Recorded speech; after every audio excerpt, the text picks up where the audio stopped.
जब सुने के होई भोजपुरी गाना बस बजे के चाही गाना।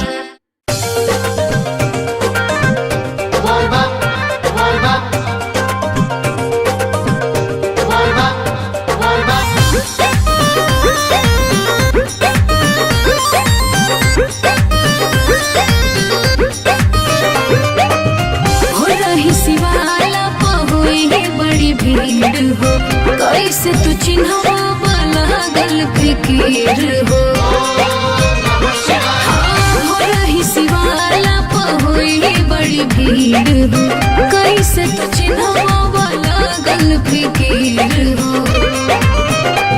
हर गेरुआ कलर लिखल बोले बम पर जवन दिल बन के अच्छा जल ढारी कर जान उहे वाला साड़ी पहिन के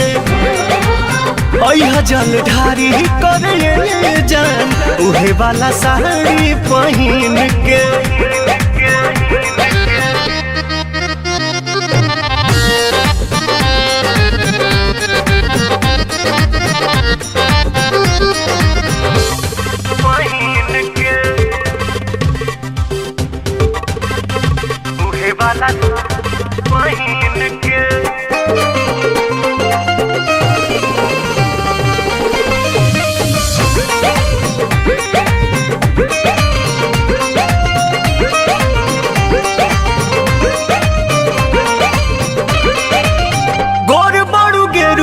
कलर तोहने खुली कहली हटी करगरी चंदन के गुली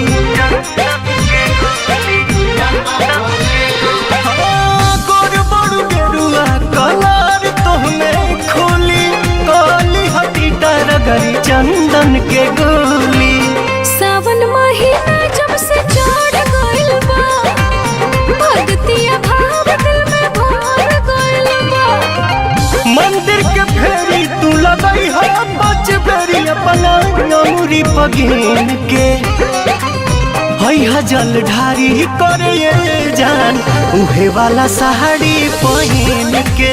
अच्छा जल ढारी करे जान उहे वाला साड़ी पहिन के।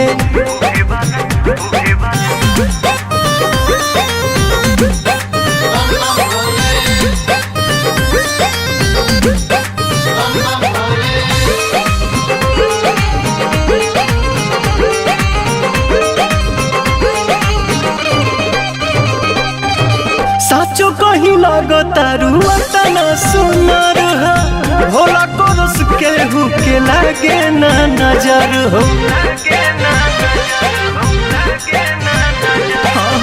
साचो कहीं लगता रुआ तना सुनर हो बाबा कोरस केहू के लागे ना नजर हो।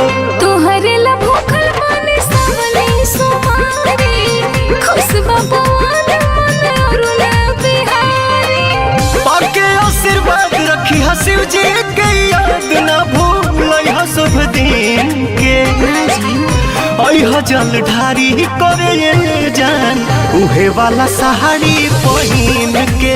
ठीक बा जी जल ढारी करे जान उहे वाला साड़ी पहिन के।